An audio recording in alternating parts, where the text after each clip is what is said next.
prédateur. Donc vas-y, tu es en grand à côté de Mémé Ariel, vas-y, tu as la parole. En gros, moi j'ai connu le monsieur dans la rue, à Cocody, à l'école de police là.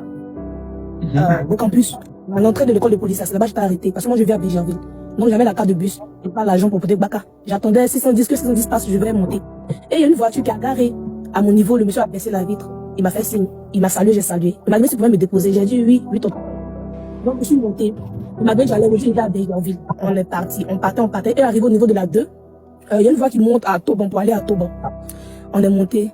Moi, je lui ai demandé, tonton, mais c'est pas là, la voie. Moi, je vais à Béger. Il m'a dit, il y a trop de bouchons on va passer par un raccourci. Il dit qu'il n'y a pas de problème. Donc, on est passé. Arrivé là, à l'église Saint-Bernard, une église catholique là, on appelle ça Saint-Bernard. Je sais pas si c'est le nom, mais il y a une église catholique là à Toban. Et il a pris une voie non bitumée à droite. Ceux qui connaissent, c'est une voie non bitumée à côté de l'église à droite. Il est descendu. Et il a garé devant un immeuble. Et dit, tonton, c'est pas chez moi, hein. Il a commencé à crier. Que ton veut t'aider, tu gueules là. Tu te calmes. Que, je sais rien de grave. Tu vas te débarbouiller un peu parce que, il fait chaud. Il dit, non, tonton, moi, je me débarbouille pas.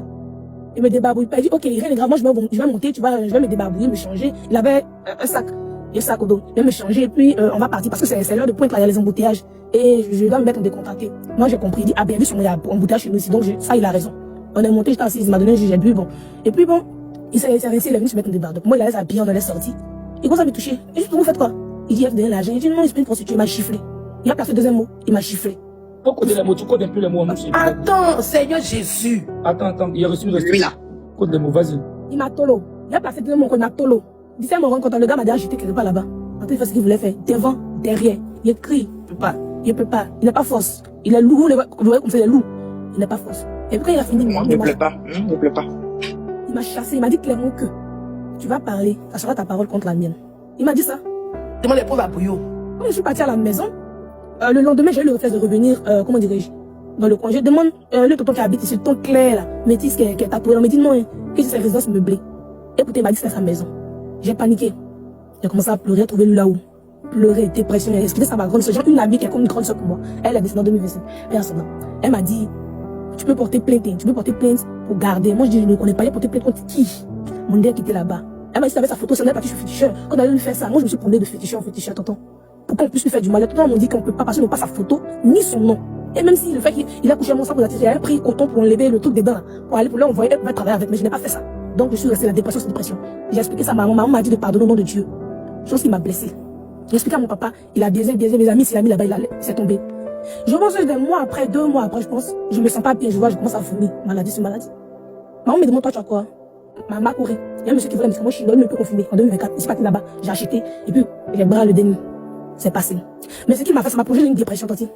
J'ai pris des trucs 3 fois, juste pour pouvoir me dire, ça n'a pas passé. Je vais à l'hôpital, je reviens. Mon bras même, il y a cicatrice encore, où il y a pris une lampe pour me tracer, c'est encore là.